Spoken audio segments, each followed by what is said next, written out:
Hello, students. I hope you are all safe and sound. Welcome once again to this class on art and literary aesthetics. In today's class, we'll be making a close analysis of the painting Proserpine by Dante Gabriel Rossetti. And also, we'll be looking at the sonnet Proserpine written by DG Rossetti.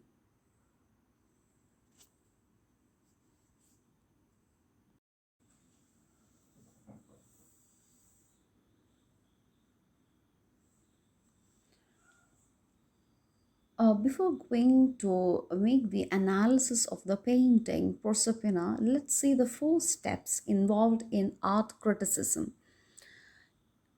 describe, analyze, interpret, and judgment. So these are the four steps in art criticism.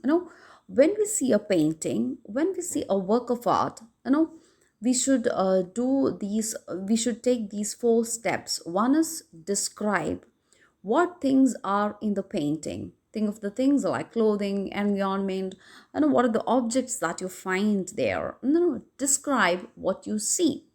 And the second step is to make an analysis of it. Analyze how are the elements of art like line, shape, form, texture, space, color, etc. are used.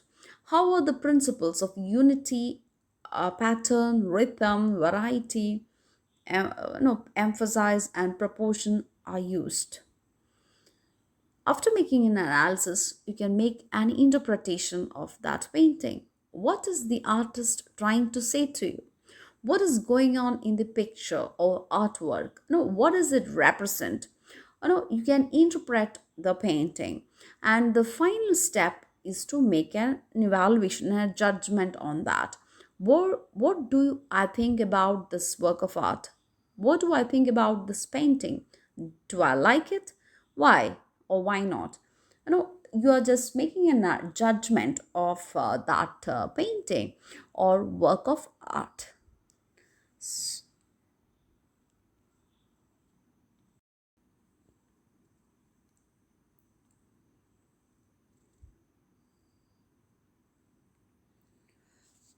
The painting Proserpine is based on the myth of Persephone in Greek mythology. In Roman mythology, she is called Proserpine. Proserpina.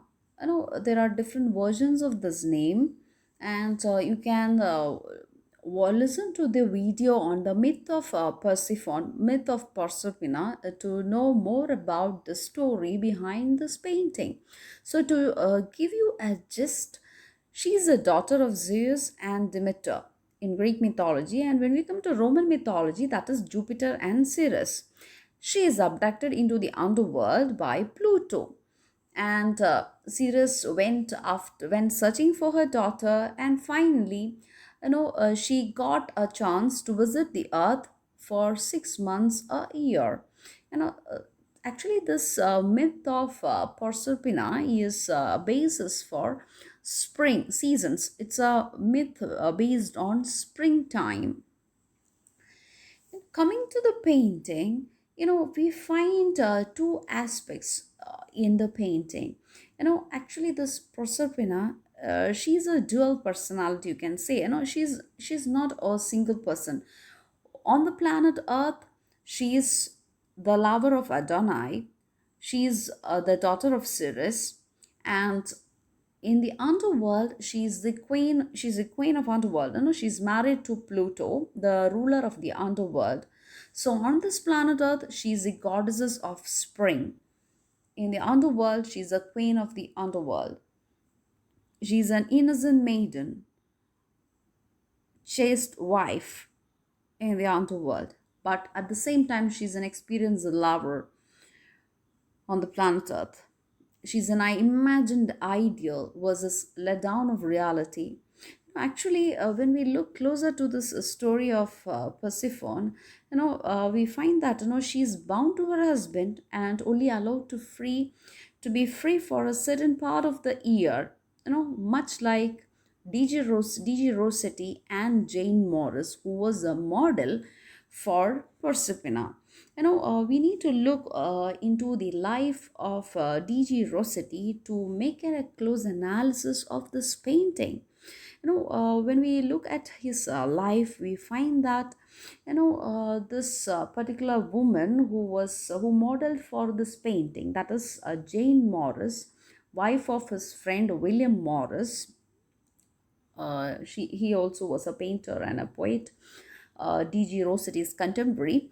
So this Jane Morris and DG Rossetti, they were in love. They had a very clandestine relationship with each other, and like Proserpina, like Persephone, she was also trapped in a cold marriage with William Morris, and she had a very intimate relationship with DG Rossetti. This Proserpina is a beautiful woman condemned to live in the underworld, stuck in a loveless marriage, like Jane Morris, who was a model for this painting, Proserpina. This DG Rossetti actually made different versions of this particular myth. 7 to 8 versions of this Proserpina is made, and he also made another painting of Proserpina with the flower Narcissus. While she was being abducted by Pluto, she was plucking these flowers Narcissus near the lake. So one of the pic is named Snowdrops. That is Persephone or Proserpina holding the Narcissus flowers. So the painting that we need to learn, in that she is actually holding that fatal fruit in her hand. The fruit, the pomegranate fruit, from which she has eaten six seeds from it. So we'll make a very close analysis of this picture. So what are the things that you see in this pic? In the first one, you know you have this beautiful woman, her lips, her hair, typical of DG Rossetti's paintings.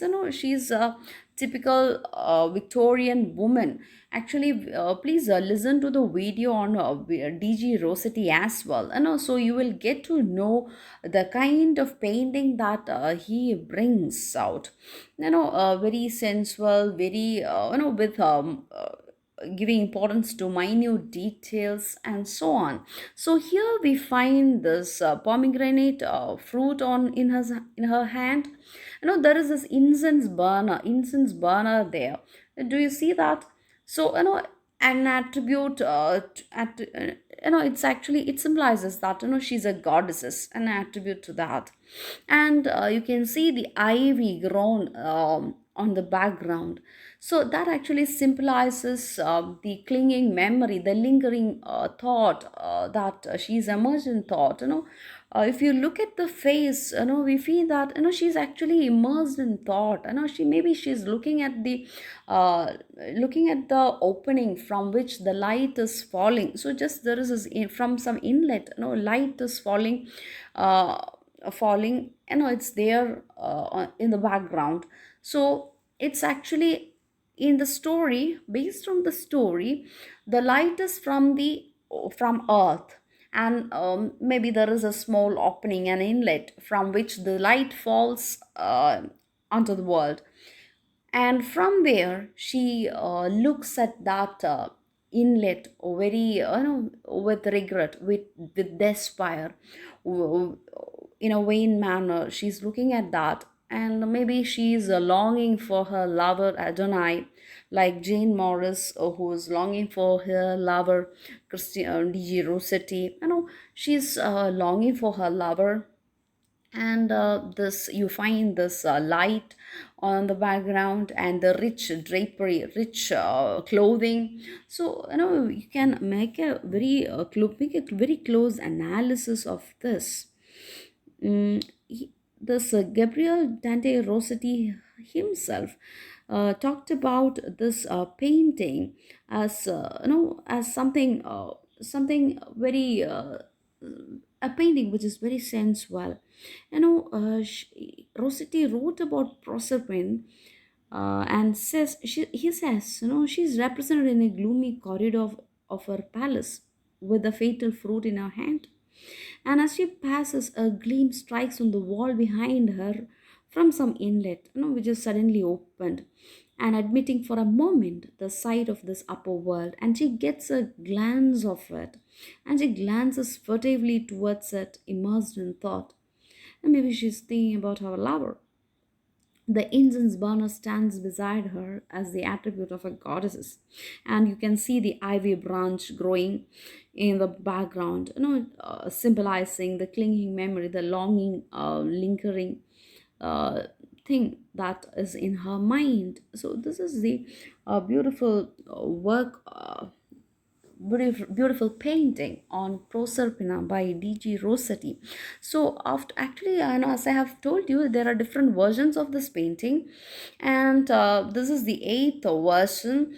And he has actually inscribed a sonnet in Italian sonnet on the painting Proserpina, and which was later translated into English. It was it was engraved in English on the frame. So on the painting, it is inscribed in Latin. So this is the poem. The poem again is it actually explains the painting. So, as you know, most of the pre-Raphaelite poets, especially DG Rossetti, they were poets as well as painters. So, let's see this beautiful sonnet as well. It's a Petrarchan sonnet, Proserpina, for a picture. Afar away, the light that brings cold cheer unto this wall, one instant and no more, admitted at my distant palace door. Afar, the flowers of Enna from this drear, dire fruit, which tasted once, must thrall me here. Afar those skies from this Tartarian grey that chills me, and afar, how far away, the nights that shall be from the days that were.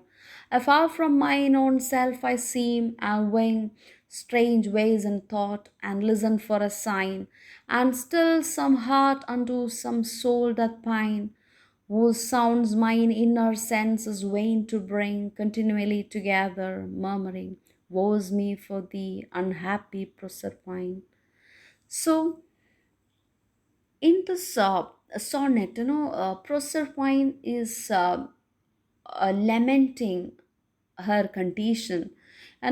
She feels pity for herself. It is actually from her perspective, and she says it's far away from the. Now she is far away from the world of light. She's trapped in the underworld, far away from the world of light, and this land now brings cold cheer unto this wall. And she actually sees this small inlet, and the light falls, and she says, there is a moment of happiness when that light fell, or when she got the glance of the upper world, but it brings cold cheer. Again, that is, it's actually a opposites are coming together, right? Oxymoron, it's an example of oxymoron, you can say. Because why that cheer, why that happiness was cold, death cold, because she's trapped in the underworld, in the land of the dead. So though this light fell on the wall for a second, one instant and no more. So for just for a second, the light, I had a glance of the upper world, and then no more, admitted at my distant palace door. So this light from the upper world was admitted at my palace door just for a second. Afar, the flowers of Enna from this drear, dire fruit. So there is this comparison between the fatal fruit and the flowers there, the nauseous flowers that she was picking up, which tasted once must thrall me here. So this fruit, because I tasted this fruit, I am trapped here, far away from the skies, to this Tartarian gray. Again, the Tartarus, something related to the underworld, the gray, the dark place that chills me. And afar, how far away the night shall be from the days that were. So it's always night here. And afar from mine own self I seem, and wing strange ways in thought. So again, you can interpret in this way as well. So this is a poem from the perspective of Proserpina. At the same time, Jane Morris is lamenting her condition. She's trapped in a loveless, cold marriage, and she's longing for her lover, DG Rossetti. And she says, I'm like Proserpina. She's also in thought. She's thoughtful. She's also lost in thoughts, and listen for a sign. And still some heart unto some soul doth pine. But her soul is pining for something else, someone else. Though she is the queen of the underworld, her heart pines for her lover Adonai. So though Jane Morris is married to William Morris, she's actually pining for her lover DG Rossetti, whose sounds mine inner senses fain to bring continually together murmuring. So this the whole her whole being is in love with the other person, not with the person whom she is married to, Pluto. uh, as like if For Proserpina it is Pluto, and for Jane Morris it is Christina Rossetti. And she says, woe me, woe is me for the unhappy Proserpine. And because of that, she is always unhappy. Proserpine is unhappy. Jane Morris is unhappy because there is something, her inner voice, her inner self is longing, is pining for someone else. So this is actually this particular this sonnet actually explains the poem, explains the painting, explains the look on the face of Proserpina in the painting. The look, she has a very gloomy look, lost in thoughts. And clinging, she's clinging her hand, as if she's tensed. She's not really comfortable where she is. She's unhappy, like Jane Morris. So this is the comparison of you can compare the painting as well